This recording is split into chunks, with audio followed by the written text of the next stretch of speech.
าแผ่บารมีมาพบเก่าเกษาพบห่มหักษาครูบาอาจารย์พระมหาเถระพระเถรานุเถระเพื่อนสหธรรมิกสหพรหมจารีทุกรูปทุกองค์พบห่มหักษาศรัทธาสาธุชนคนดีเท่าแก่อีพ่ออีแม่ตั้งหลายทุกท่านทุกคนที่ติดตามรับฟังรายการสารธรรมยามค่ำเสียงธรรมจากวัดบรรพตสถิตตั้งสถานีวิทยุในเครือข่ายคลื่นสีขาวเพื่อชาวประชาซึ่งออกอากาศจากวัดปากทางเจริญอำเภอดอยหล่อจังหวัดเชียงใหม่โดยเมตตาบารมีของครูบาอาจารย์ท่านพระครูอภิวัฒนวิกรมในฐานะที่เป็นผู้อำนวยการเป็นผอ.สถานีวิทยุเครือข่ายคลื่นสีขาวท่านอาจารย์ได้เมตตาเชื่อมร้อยสัญญาณเครือข่ายคลื่นสีขาวส่งไปยังบ้านยังจองของศรัทธาญาติโยมท่านสาธุชนทั้งหลายในหลายๆพื้นที่ในช่วงเวลานี้18 นาฬิกาถึง20 นาฬิกานะเชียงใหม่เชียงรายลำปางลำพูนเนาะศรัทธาก็หลายสถานีด้วยกันวันนี้ตามปกติจะเป็นรายการของท่านอาจารย์ใหญ่พระมหานพดลสุวรรณเมธีวันนี้เตรียมเนื้อเตรียมตัวเรียบร้อยเนาะแต่ปรากฏว่าเน็ตอินเทอร์เน็ตของท่านอาจารย์ซึ่งเป็นอินเทอร์เน็ตในวัดศรัทธาเกิดความคัดข้องเกิดปัญหาขึ้นเนาะอาตมาเองก็ใช้อินเทอร์เน็ตในมือถือปล่อยเข้า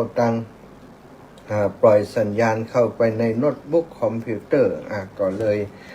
สามารถจัดรายการได้แต่ท่านอาจารย์อยู่ในขณะนี้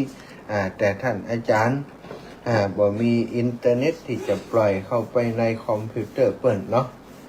ก็เลยแจ้งมาว่าแหมเหมาะเนอะบ่ได้เข้ารายการตัวแหมเหมาะถ้าเข้ารายการก็จะอู้เรื่องกิจกรรมที่เราจะทำกันก็คืองานตั้งธรรมหลวงเวสสันดรนะเตะมหาจาตุเวสสันดร3 ยกในวันที่27แล้ว27 กรกฎาคม24 สิงหาแล้วก็28 กันยาก็เลยบอกว่าบอกเป็นอย่างเนาะก็ทยอยอู้ไปเรื่อยๆก็แล้วกันก็แจ้งท่านอาจารย์ไปรับผิดชอบดูแลรายการแตนแฮมเมาะวันนี้สถาน2 ชั่วโมงตรงนี้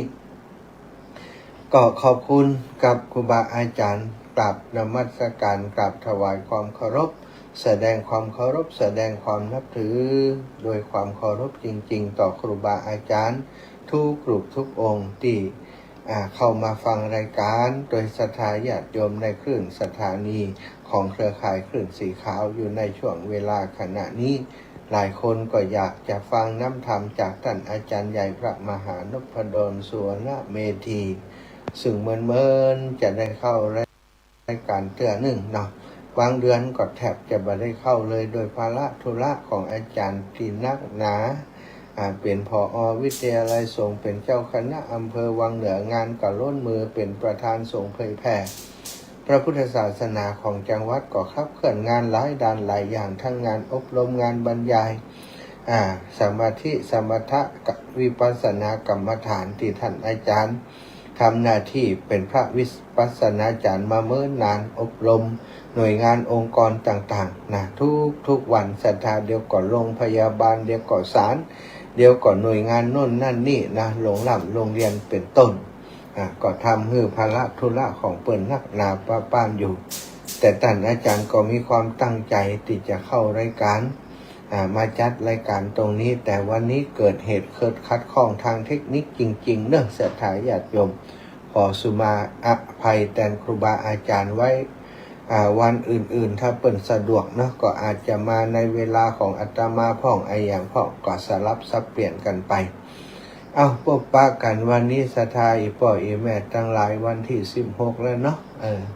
ฮู้กันดีตอนเจ้าคนใส่บาตรนักคนใส่บาตรหลาย บางผ่องบ่เคยใส่บาตรแต่ว่าถ้าถึงวันพระแล้วยุบยิบมาแล้ว ใส่บาตรแล้วก็ปากมุบมิบถามก็บอกนะว่าอย่างอยู่อีนะคงจะเป็นอะไรยังสักอย่างนะเนาะก่อนแล้วแต่ไผมันไปศรัทธาของอย่างอีว่ากันบ่ได้เนาะอยู่ติดใจของไผของมันแต่ก็หู้ตัวกันเอาเองเนาะต่างที่เขาจะได้ต่างที่เขาจะมีมันยากเนาะศรัทธาการที่เขาจะเอาจากเปิ่นมาได้นี่ลงทุนไปต่อใดบ่ฮู้บางคนลงทุนตลอดชีวิตบ่เคยได้ถูกได้ทิ่มเลยก็มีแต่บางคนเปิ่นก็โชคดีเป็นที่น่าอัศจรรย์ก่อนแล้วแต่ไผมันไปเถอะเนาะอันนี้ว่ากันบ่ได้ก็ขอให้อยู่ในดุลพินิจของศรัทธาทุกคนทุกท่านก็แล้วกันเนาะศรัทธาอีพ่ออีแม่ทั้งหลายช่วงนี้เนาะก็มีข่าวสารที่เป็นข่าวกระเทือนจิตสะเทือนจิตสะเทือนใจของศรัทธาอีพ่ออีแม่ทั้งหลายของพุทธศาสนิกชนทุกหมู่เหล่าก็ได้รับความสะเทือนใจจากเรื่องเล่าต่างๆที่เกิดขึ้นเป็นข่าวเป็นคดีความอยู่ในขณะนี้ศรัทธาญาติโยมในฐานะที่เราเป็นชาวพุทธด้วยกันเป็นพุทธบริษัทด้วยกันศรัทธาอีพ่ออีแม่พระสงฆ์องค์สังฆเจ้านั้นมีอยู่สองอย่างด้วยกันคือหนึ่งอริยสงฆ์สองสมมุติสงฆ์อริยสงฆ์ก็มาจากสมมุติสงฆ์ที่ปฏิบัติดีปฏิบัติชอบอยู่ในหลักการของพระพุทธศาสนาปั่มเปงเจริญตานปารมีศีลปารมีภาวนาปารมีอยู่ใจจนสุดท้ายโดยความภาคเพียรนั้นก็ได้บรรลุได้เข้าใจคำสอนของพระพุทธเจ้าได้มีดวงตาหันธรรมได้เกิดมรรคผลกับตนตัวของตั้งแต่ละรูปละองค์ก็ยังมีเยอะอยู่ศรัทธาแต่ว่าการได้มรรคผลนี้พระพุทธองค์ทรงห้ามในการที่จะวินิจฉัย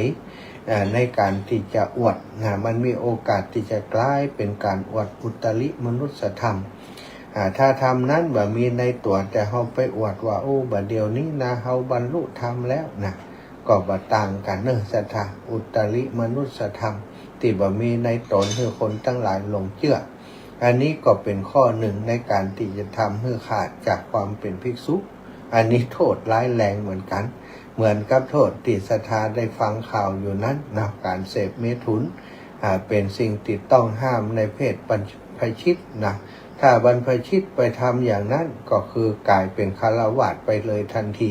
แม้จะนุ่งเหลืองห่มเหลืองหื้อศีลหื้อปอนอยู่ก็บ่ถือว่าเป็นบรรพชิตศรัทธาอันนี้เป็นบาปกับตัวของผู้กระทำเรื่องราวข่าวสารที่เกิดขึ้นตั้งแต่วัดไหลโค้งไหลคิงมาจนในขณะนี้ก่อนจะเข้าพรรษาศรัทธาก่อนจะถึงวันวิสาขบูชาอาสาฬหบูชา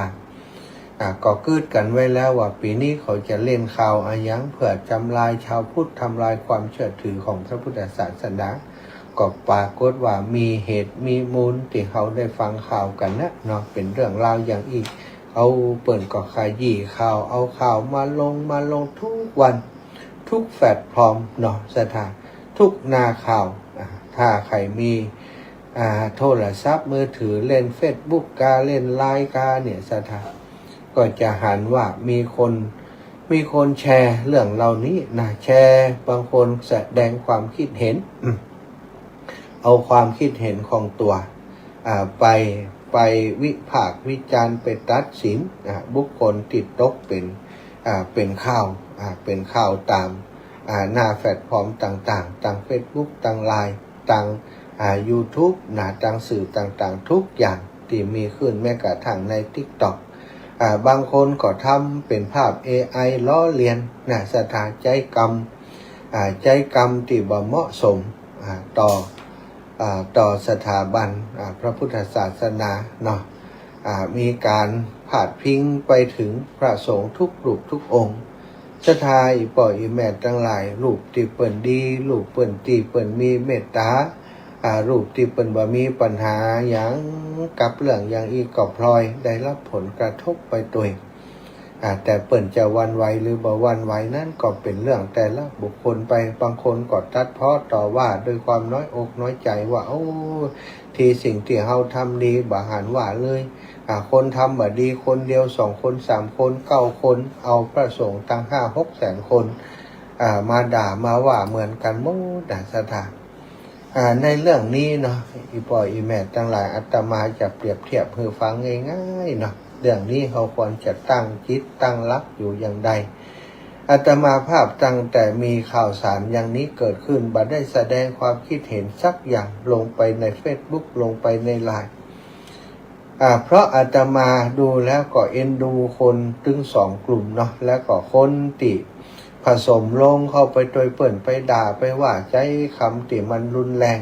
บางคนใจคำพูดถึงครับว่าโอ้ทุกเจ้ามันก็เหมือนกันหมดกรรมนี้กูบ่ใช้บาตรให้กินกูบ่ทำบุญอย่างสักอย่างแล้วนะหันและสิ้นศรัทธาเสียศรัทธาในพุทธศาสนานี่ก็มีคนอย่างนี้ก็ว่าอย่างนี้ก็มีบางคนก็เอาข่าวมาลงโดยความคึกขนองนะใจกรรมที่มันฟังแล้วมันบาดหูมันอย่างศรัทธาตอนนี้กลายเป็นว่าชาวพุทธของเขาถล่มกันเองเนี่ยศรัทธา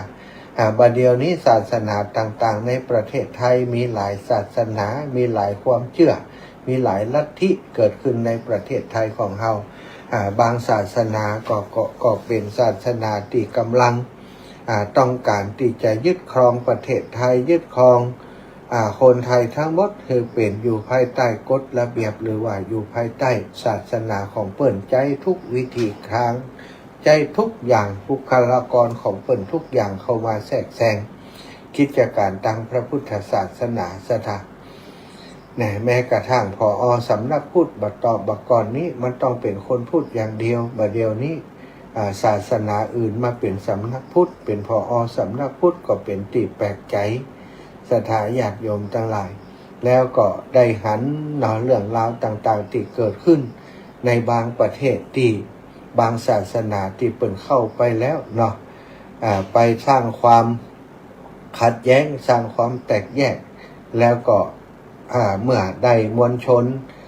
เป็นที่พอใจแล้วกาศรัทธาก็ได้แสดงพฤติกรรมอันโหดร้าย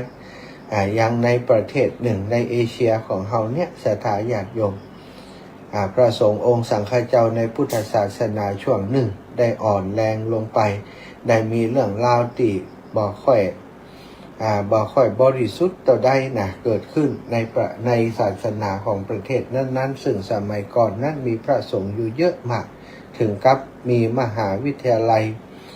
ที่ใหญ่ที่สุดทางพระพุทธศาสนาศึกษาน้ำธรรมคำสอนของพระพุทธเจ้ากันอย่างเอาจริงเอาจังแต่สุดท้ายศรัทธาญาติโยมถูกตัดคอถูกบั่นคอถูกฆ่าถูกฟันอย่างทารุณอย่างโหดร้ายเกิดขึ้นมาแล้วในประเทศหนึ่งศรัทธาญาติโยมแม้กระทั่งชาวพุทธในประเทศนั้นๆถ้ามีสัญลักษณ์เป็นชาวพุทธแล้วก็โดนรังแกโดนทำลายล้างหมดทีแรกเราก็คิดว่าเขาจะทำลายแต่พระสงฆ์เอาไปเอามาเมื่อสถาบันมันอ่อนแอไปศรัทธาญาติโยมมันก็ลุกลามไปถึงคนที่เชื่อคนที่นับถือคนที่นับถือพุทธศรัทธาจะสวดมนต์ดังก็บ่ได้สวดมนต์ถ้าเปิ่นหู้เปิ่นหานเปิ่นก็ฆ่าเห็นแล้วอันนี้มีในประวัติศาสตร์ศาสนาพุทธของเราในบางประเทศเขาบอกว่าประเทศยังเล่าให้ฟังโดยได้เกิด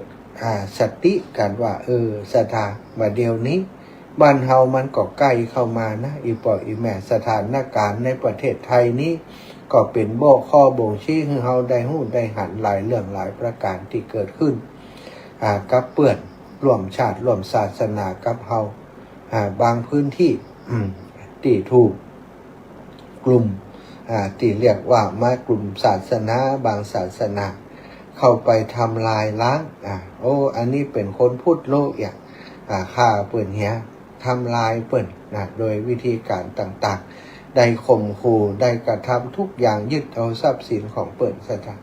เป็นความโหดร้ายเป็นความรุนแรงซึ่งสิ่งเหล่านี้ศรัทธาลองมองย้อนไปในฐานะที่เราเป็นคนพุทธทั้งหลาย หมู่เฮาทั้งหลายเคยฆ่าฟันเคยห้ำหั่นกันขนาดนั้นก็มันบ่มีเนาะมันมีแต่ความเมตตาปราณีดูแลซึ่งกันและกันเหตุการณ์ในครั้งนี้นะมันจะเตือนสติหมู่เฮาเป็นอย่างดีซะได้อาตมาเปรียบว่าเรื่องนี้เหมือนกับเรื่องที่เกิดขึ้นในครอบครัวของเฮาครอบครัวของเฮาอาจจะอยู่กันหลายคนอย่างเช่นว่าในขณะนี้สมมุติว่าต่างประเทศเนี่ยเป็นครอบครัวของเฮาครอบครัวของเฮาเป็นลูกหลานเป็นญาติพี่น้องของเฮาทั้งหลายนี่แหละเกิดความผิดพลาดขึ้นเกิดการกระทำผิดขึ้นด้วยเขาทั้งหลายยังเป็นสิ่งสมมุติยังเป็นปุถุชนอย่างที่ว่าไปพระสงฆ์นั้นมีสมมุติสงฆ์ที่บวชมาโดยยัตติจตุถกรรมรักษาศีลปั่มเปงเพื่อจะได้หันยังมรรคผลนิพพานของพระพุทธเจ้าแต่ว่าก็อย่างที่ว่าไปพระสงฆ์แต่ละรูปแต่ละองค์วางวนของกิเลสตัณหาสิ่งหล่อลวงมันมีเยอะสถานมีชื่อเสียงยศลาภยศสรรเสริญมีลาภมียศมีสรรเสริญถูกความสรรเสริญเยินยอปอปั้นหลงละเลงในอำนาจวาสนานั้น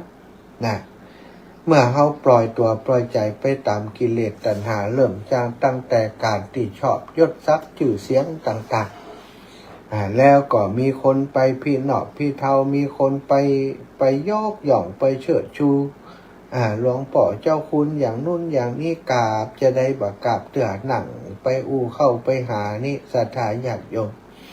เจียมเนื้อเจียมตัวเข้าไปหาแสดงความเคารพแสดงความนับถือต่อบุคคลนั้นเพราะเฮาหันว่าโอ้ยศเปิ่นสูงตำแหน่งเปิ่นสูงคุณธรรมเปิ่นสูง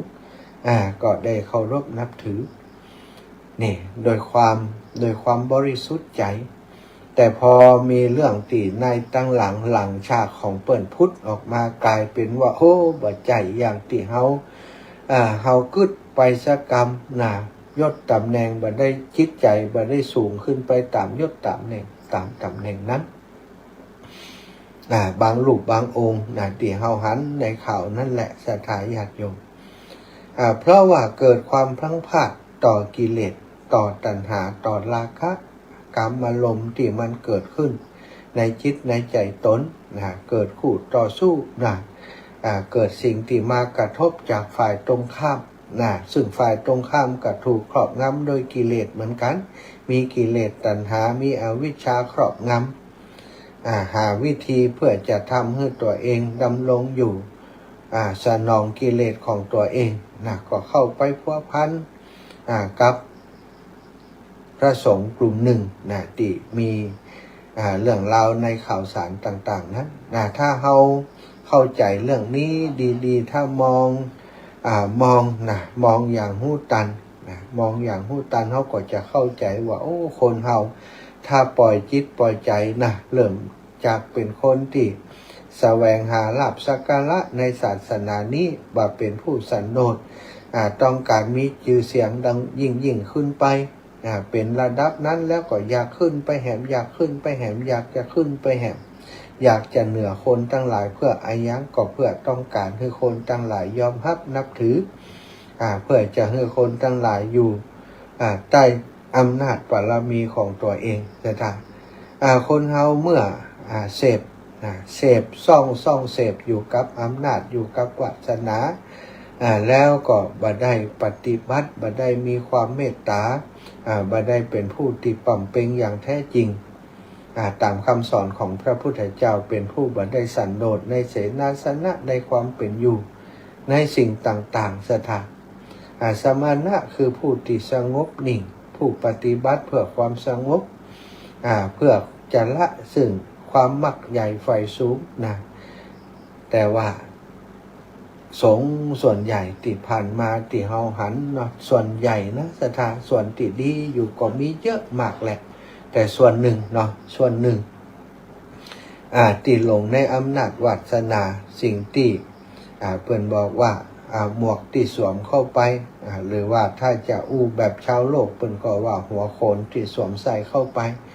บางคนเมื่อสวมหัวโขนเป็นยักษ์เป็นมารเป็นเทวดาเป็นคนชั้นสูงแล้วก็ลืมไปว่า แท้ที่จริงเขาก็มาจากปุถุชนมาจากคนธรรมดาคนหนึ่งหลงละเลงไปกับหัวโขนยศถาบรรดาศักดิ์นั้นสถาเมื่อหลงแล้วสถาญาติโยมหลงสิ่งหนึ่งนะหลงกับอำนาจวาสนาแล้วพอคนที่เอาความหลงชนิดอื่นไปเอากิเลสตัณหาชนิดอื่นเข้าไปหาไปยกย่องชื่อชูไปบูชาเนาะโดยหวังผลประการใดประการหนึ่ง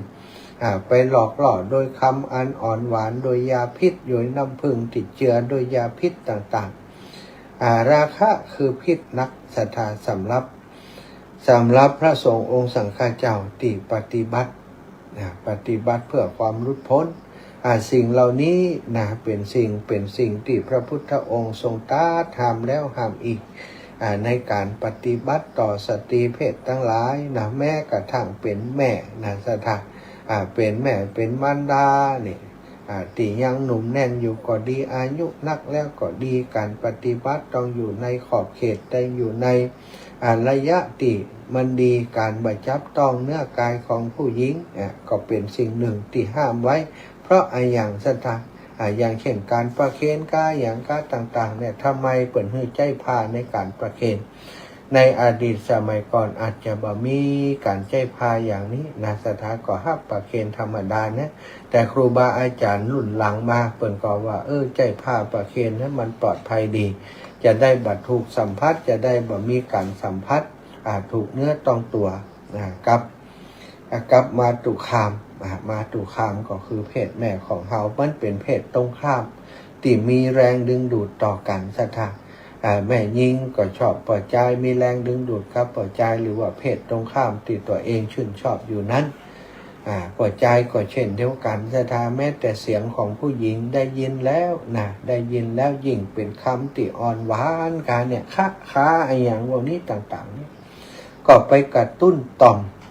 มราคะของปล่อยใจให้ฟุ้งขึ้นมาตึงรูปตึงเสียงตึงกลิ่นตึงรสตึงการสัมผัสแล้วก็การเรียกว่าธรรมารมณ์การคิดการดำริต่างๆนี่ศรัทธาก็จะเกิดความกำนัดขึ้นถ้าบอกผู้เจ้าควบคุมอย่างที่พระพุทธองค์ทรงสอนเราไว้สอนแม้กระทั่งว่าบ่ฮื้ออู้ฮื้อจ๋า2 ต่อ 2ถ้าอู้ถ้าจากันก็อู้จาแต่สิ่งที่เป็นธรรมะบ่ฮื้ออยู่ในติรับหูรับตาแต่เพียงลำพังมีโยมผู้หญิงมาหาจะต้องมีโยมปล่อยใจอยู่ตัวหรือว่าสามเณรอยู่ตัวต้องคอยป้องกันคอยดูแลเพื่อบ่ให้เกิดข้อคลหาตำหนินินทาต่างๆที่จะเกิดขึ้นได้ตีรับหูอาจจะเป็นตีแจ้งแต่ว่าอยู่ไกลคนล่ำไปอู้อย่างกันเปิ่นบ่หูอันนี้เรียกว่าตีรับหูตีรับตาก็คืออาจจะอยู่ใกล้กันท่านแต่ว่าอยู่ในห้องด้วยกัน2 ต่อ 2อยู่ตีรับตาคนที่ไผมองบ่หันเกิดอย่างขึ้นในท่านบ่มีไผหันอันนี้ก็เป็นข้อคลหาดินทาได้ยิ่งไปกระทำอย่างตีมันมีโอกาสที่จะทำให้เราทำความผิดพลาดได้มันมีไผหันมันมีไผหู้เนี่ยทำไปแล้วศรัทธาคนเฮาเปิ่นบอกว่าถ้าผิดพลาดไปครั้งหนึ่งนี่มันก็จบเลยการที่จะบ่ผิดพลาดในครั้งต่อไปครั้งต่อไปครั้งต่อไปเป็นบ่มีถ้าเฮาได้ลงได้ทำผิดความชั่วถ้าลงได้ส่องเสพสักครั้งหนึ่งนี่รสชาติมันก็จะทำให้เฮาติดใจศรัทธาดำดิ่งไปในราคะดำทฤษณานั้นอย่างติดถอนตัวบ่ขึ้นอันนี้เราก็ได้หันในเรื่องของข้อมูลข่าวสารต่างๆแล้ว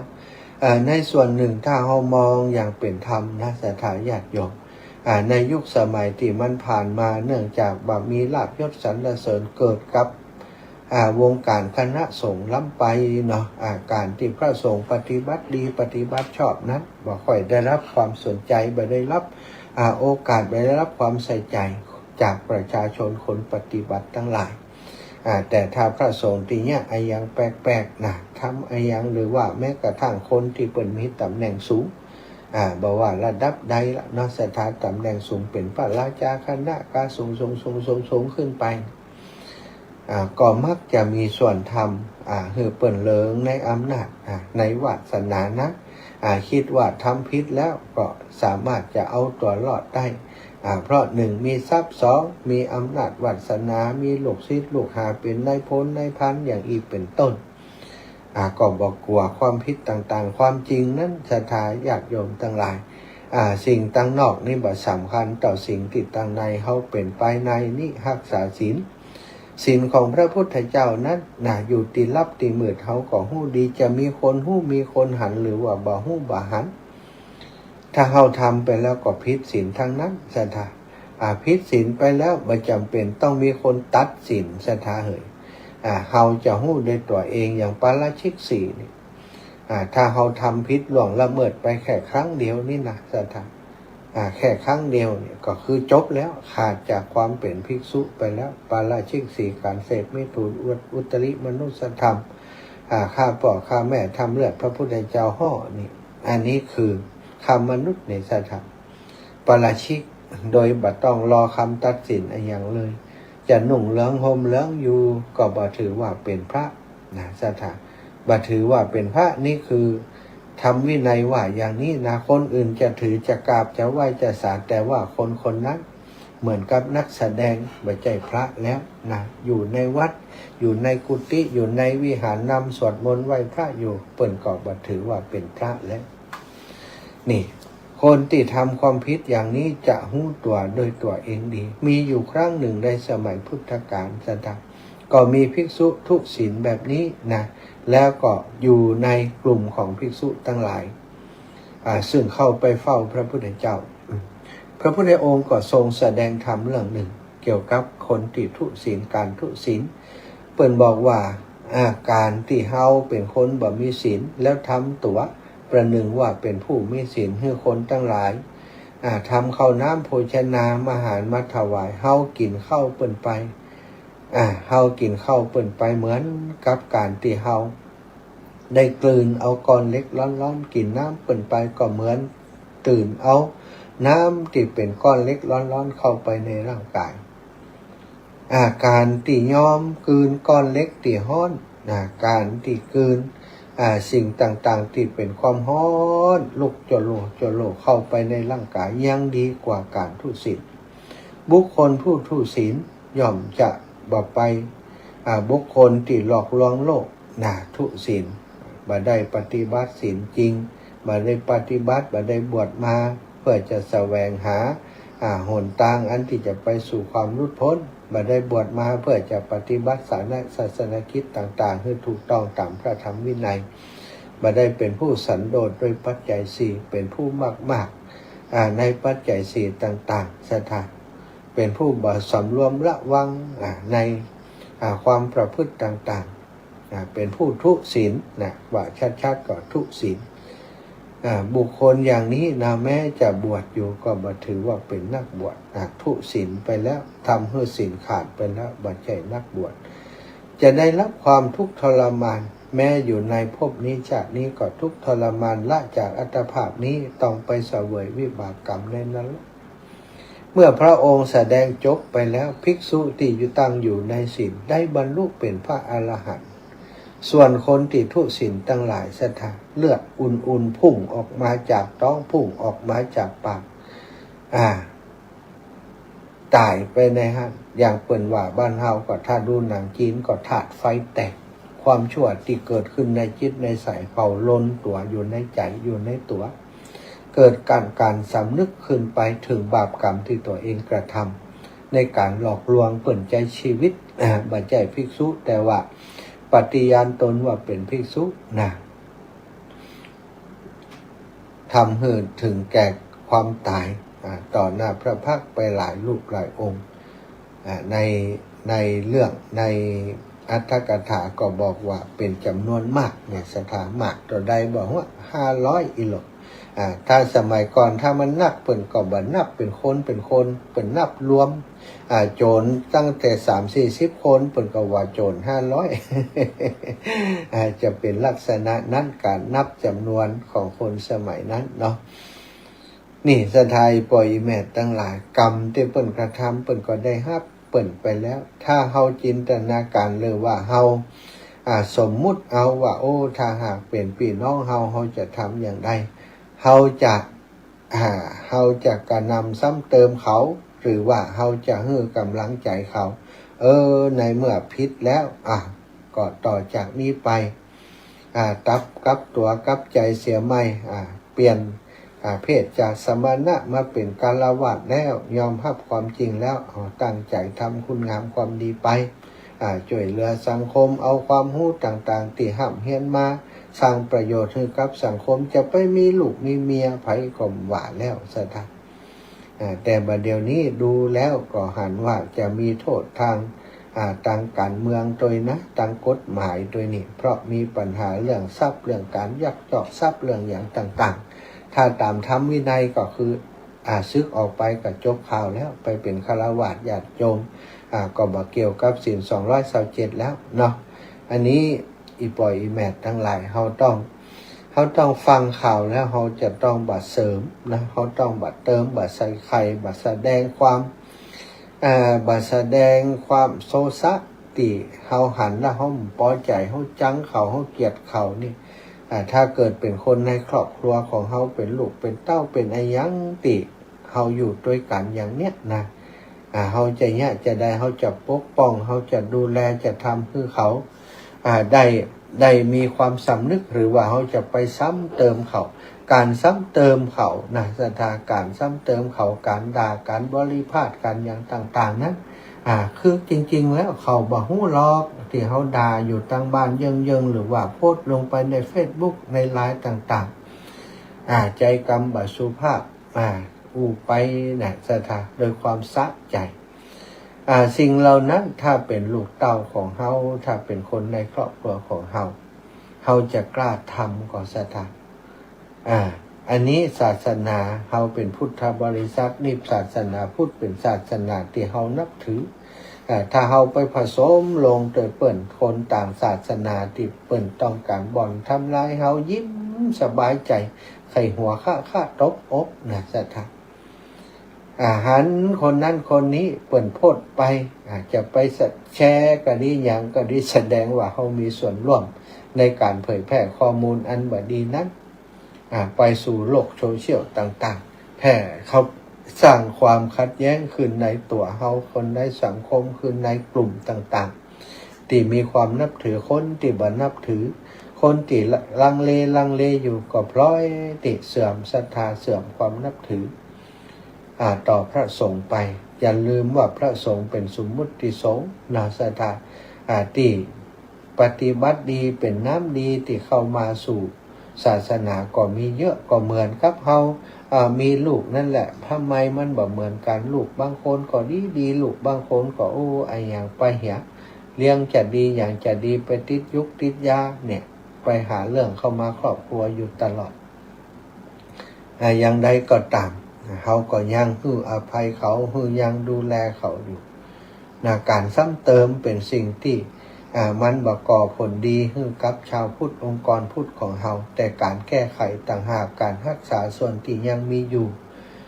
นิ้วที่มันเน่ามันเสียกกออกไปแล้วมันก็ยังเหลือนิ้วดีอยู่บ่ใจหวานไหลโกกเหี่ยกูนิ้วสถายปล่อยไหมถ้าอย่างนั้นก็ถือว่าเป็นคนที่บ่ใจปัญญาในการจัดการเนาะได้มีข่าวของได้มีเรื่องเกี่ยวกับมีสตรีคนหนึ่งเป็นศิลปินก็ถือว่าหากินกับวัดว่าอารามมีปอยมีลำปอยหลวงต่างๆเปิ่นก็นิยมที่จะเอาไปซอเนาะปรากฏว่าโดยความคึกขนองโดยความสะใจอย่างใดก็บ่ฮู้โดยความคิดว่าถ้าตัวซอไปอย่างอีคนทั้งหลายที่ฟังอยู่จะชื่นชอบจะชอบใจจะให้หัวไปตัวเองกันเนาะซอออกไปกลายเป็นว่าบัดเดี๋ยวนี้นี่มีหลายกลุ่มนักปราชญ์ผู้รู้ทั้งหลายเปิ้นก็ว่าโอ้นี่คนอย่างนี่ป่าหมอรู้นี่สถาเข้าใจเนาะป่าหมอคือไอ้หยังนี่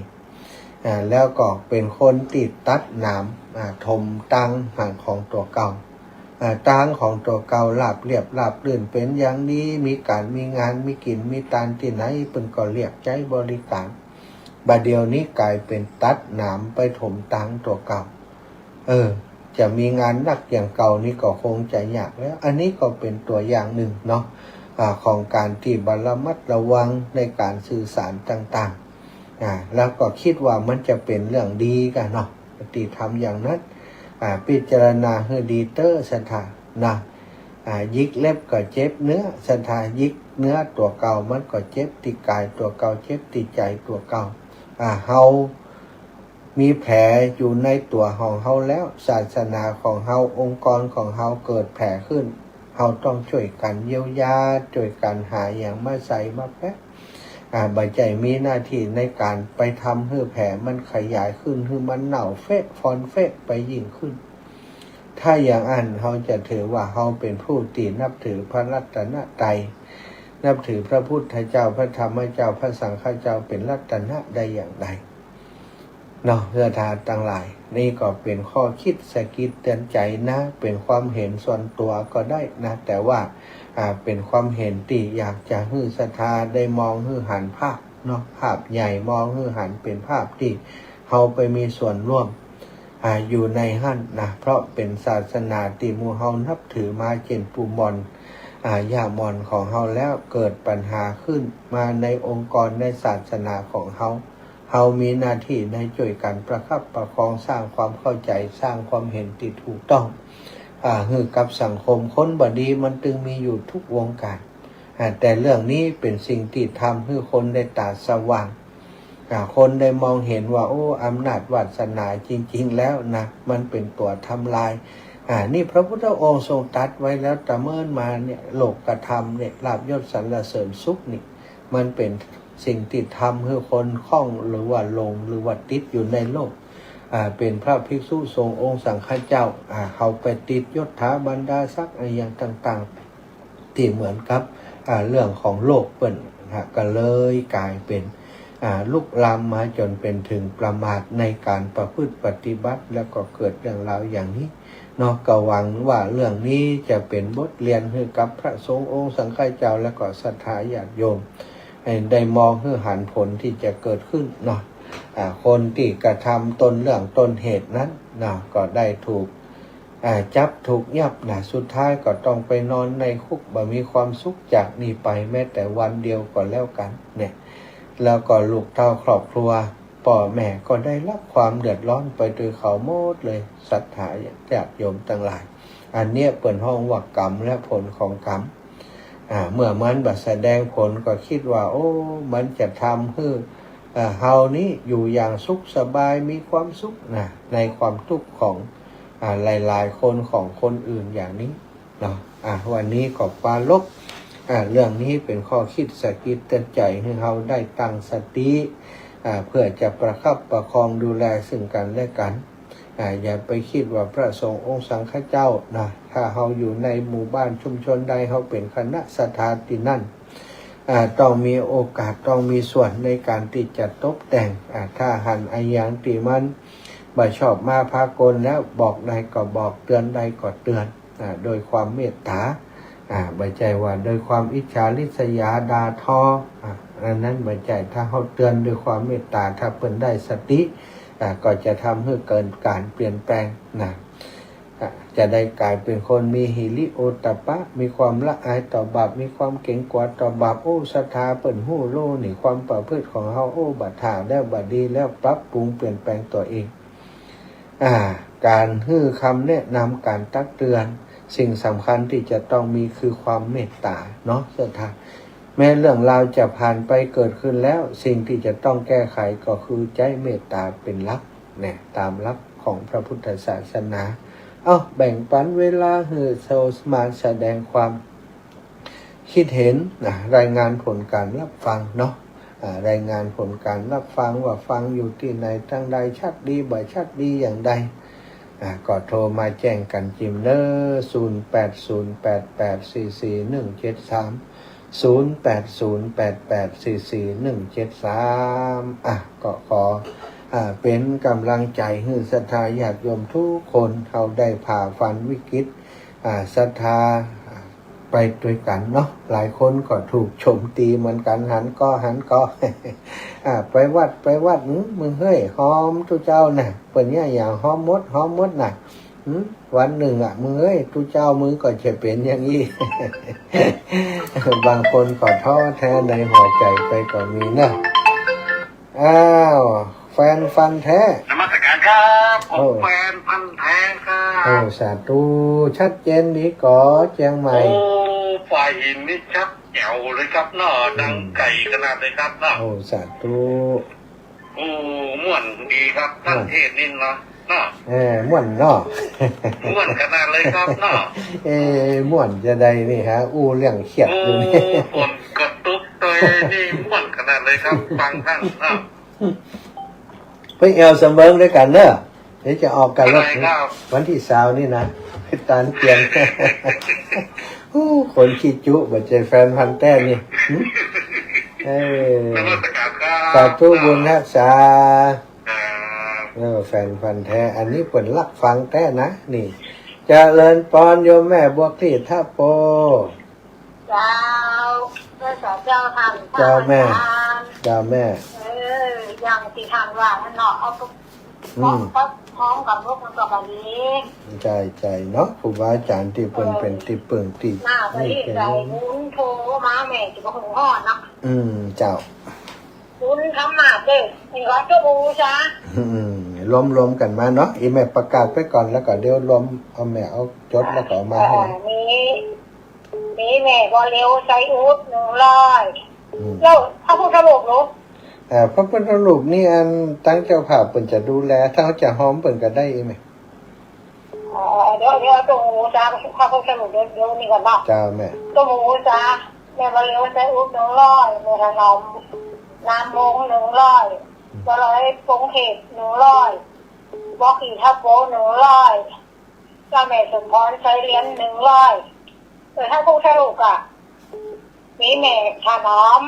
100นะคะพูดสรุปนะ เจ้า แม่ก็เลยใช้อุด100ก็มีแม่ก็100กรุงเทพ100แม่ก็ขี่ทับโป้100ถึงเขาพูดสรุปอะ เจ้า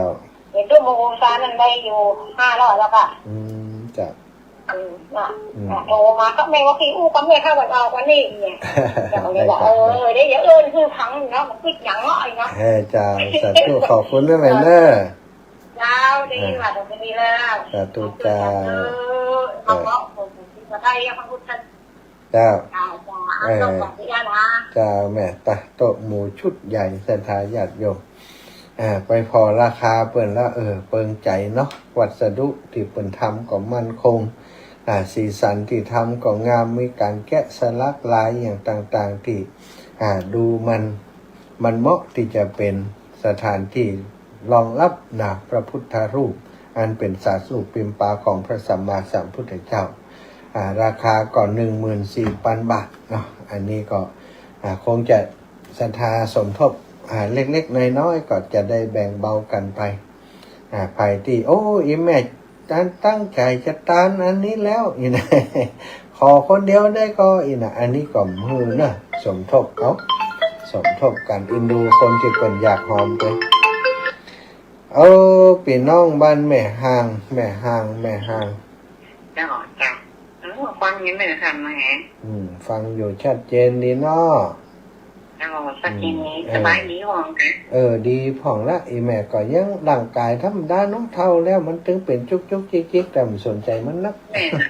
พกที่ไปได้ค่ะ กันนั่นแฮะ62แล้วกันถ่ายจะแม่น้อยอยู่เป็นยังหายไว้อยู่เจ้าอีแม่บ่หายก็อยู่ด้วยกันไปนะกะยังไงเขาเป็นกู่เป็นจริงมาอยู่เป็นกู่กันไปจนปุ่นอากาศเนาะโรคภัยไข้เจ็บมันอยู่ในตัวนี้แล้วกันอ่ะน้องแม่เป็นยังไงอ่ะเจ้าเจ้าสาธุเน้อบุญรักษาสาธุไม่ย่าเรียบวังสมบัติโปงแสงทองอย่านะเจ้าอย่าอันนี้อยากจะหอมแทนพระเจ้านะเจ้าข้าพระเจ้าเอาแทน500พระเจ้า500 เจ้าโอ้หอมใหญ่ลูกนี่ แล้วก็อยากจะเอาไปในวันที่27พุ่นนะ เจ้าอย่า อืม ถ้าจะตันอยู่เดี๋ยวนี้ถ้าเขาเซตตันก็จะได้หันถ้ำตันเท่าเจ็ดนี่ก็24ก็ตึงได้หันเนาะ เจ้า เจ้า อย่างละ500เด้อ เจ้าอย่าอนุโมทนาบุญแม่ย่าเนอะ เจ้า สาธุแม่จันสมเป็นได้ห้องหึวันนี้พูกก็ ยามได้ไปแล้วคนเอาอันนั้นนะ ฮะ สั่งไปอย่างก็ตีสมจิตว่านะ รู้สึกว่าจะเอาอันนี่กะฮะหอมพระเจ้าก่อน แม่จะสมเมา500นะ เดี๋ยว แต่ว่า300 300อย่า300 เวลามันเวลาบอกแล้วกันหอมกันเนาะ อย่างนั้นแม่จันสม300ยาก็300แล้วก็จะเอาไปปักวันที่27น่ะนะ เจ้าอีแม่ เจ้าสมจิตมันบอกจะนั่นนะ เจ้าอีแม่ได้ เจ้า จัดตุนยาเนอะ เจ้า เนี่ยอย่าเรียบวังสมบัติปงแสนทองแม่กราบสาธุฟังอยู่เจ้า104.50คุณโยมสุนีขอบคุณมากเนอะศรัทธาญาติโยมทั้งหลาย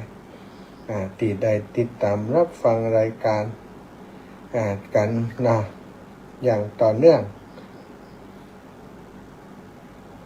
อย่างต่อเนื่องแล้วก็โทรมามาจ่าให้กำลังใจกันเนาะผมขอสักชั่วโมงได้ก่อครับผมสอนแปลบาลีตอนค่ำทุกวันครับเอาเสาร์ถึงเสาร์เอ็ดถึงเสาร์สองเสาร์เอ็ดถึงเสาร์สองก็จะได้ออกรายการแฮมอยู่เสียทางพี่น้องบ้านใหม่วังมนมาแล้วแม่เอ้ยไอ้สาเจ้าท่านอาจารย์แล้วว่าเปิดแล้วได้พักนี่เจ้า โอ้เปิดแต่เจ้าแล้วเนี่ยบอก ว่าไปกันไปเอามือเก็บลำไยอยู่เจ้า โอ้ลำไงออกดีเต็มที่ครับบ้านเฮา เจ้าเราเจ้าทำไมอ้วนที่เก็บเสียทำ5-5 วันก็ตั้งหน้าคนละเจ้า เจ้าแต่อันยังก็อันที่แบบว่าคิดว่ายังก็อันพระพุทธรูปยังก็เจ้าอันอย่างก็เปิ่นซื้อพระพุทธรูปมาเปิ่นจะห้อมกันซื้อมาถวายครับอันเปิ่นจะซื้อพระพุทธรูปเขาก็ว่าเอามาตั้งที่ไหนให้งามก็เลยไปพอโต๊ะมุมเดี๋ยวนี้เขาก็ซื้อโต๊ะมุมแหมชุดนึงโต๊ะมุมกับ10,000ไปพระพุทธรูปกับ10,000ไปศรัทธาเปิ่นหอมกันมาคนน้อยก็เดี๋ยวอันแม่ถ้าแม่ว่าจะหอมแล้วอันที่ช่วงนี้มันได้หลงไปอันทานเสียได้ก็เจ้าเป็นอย่างพ่อมมาได้ก็ก่อยอู้กันเนาะก็แต่นั้นถ้าคนถูกแม่ไม่ได้เป็นนั่นเป็นห้องว่าโต๊ะหมู่บูชาเนาะเจ้าเอาถ้าพุทธรูปก็อันอย่างก็โต๊ะหมู่เจ้าเอาพุทธรูป100แล้วก็อย่างก็โต๊ะบูชาเจ้าเอาตัวบุญซ้ำ100แล้วก็ล้มกันเป็น200แล้วแต่คืนนี้ตีแม่ท่านอาจารย์ว่าจะพร้อมอันกันเทศแล้วก็ทั้งปีเกินอัน200ล้มกันเป็น400นะเจ้าแม่เจ้าแล้วก็วันที่ปุ่นวันที่20ปลายยังปุ่นอันนี้จะไปเสียเจ้าได้เป็นยังจ้าสบายมาก27ปุ่นดูเจ้าไปมาแม่อันจะไปโอนเอาแต่หลังนี่คนได้หลังไปเสียเจ้าโยมแม่สัตตุเจ้าอีแม่สัตตุเนอะเจ้าไม่สาเจ้าแม่เอ้ยบ้านใหม่วังมนต่อไปตะกี้แม่ย่าสีนวลบ้านห้องกอก